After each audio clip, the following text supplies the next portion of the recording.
everyone, so we've got a bit of a controversial topic today, anterior pelvic tilt. Do you have it? Does it matter if you have it? And if you have it, how do you fix it? So guys, Dr. Alex Ritza here, downtown Toronto, neurostructural chiropractor, and today we're going to be talking about anterior pelvic tilt.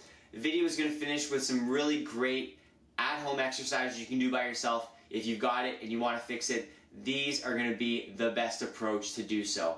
So what is anterior pelvic tilt?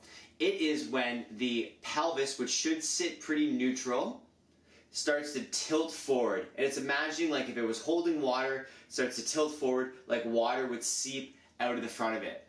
And the reason why, in my opinion, some people say it matters and some people says it doesn't matter is that it can happen for a couple of reasons. Some people are simply born with a hip architecture or a spine shape where it's naturally going to tilt more forward. However, in some cases, this condition or this syndrome develops in people because of stressors on their body where it changes the orientation or shape of the spine and changes that orientation to the pelvis, creating anterior pelvic tilt. So in the latter half of cases, this is where you're probably going to want to correct it. Now, in our office, I would never treat somebody for anterior pelvic tilt. What we would do, we would address the spine, the nervous system, and the major joints of the body to make sure that they function as healthy and as proper as possible. And if the anterior pelvic tilt is a consequence of that, if it is collateral damage to the core or the actual problem, it'll probably go away. And if it doesn't go away and the body continues to function optimally, I don't care. But if you have this problem and your doctor, physician, physiotherapist has told you you need to fix it or you just want to fix it, we'll talk about that in a second and how to do it.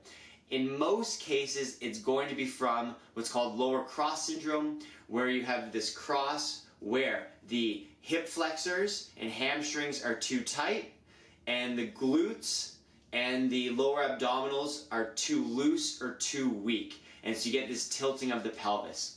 And so if you can rehabilitate the health of the spine and rehabilitate the weakened or dysfunctional muscles that come as a consequence of the unhealthy spine, often this issue will go away.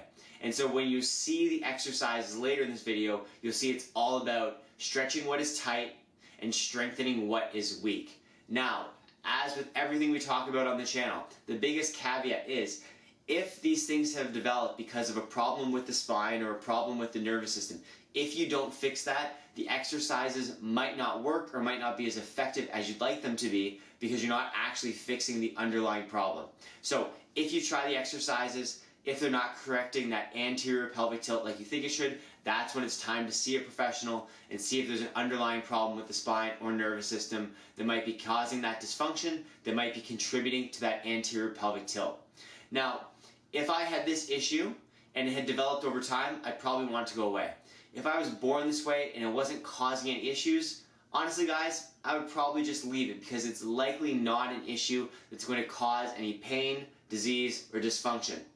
But without further ado, exercises are to come. I hope they help. If they don't help, give us a call. Hopefully we can help fix the underlying problem or see if there's one in the first place. Enjoy, guys.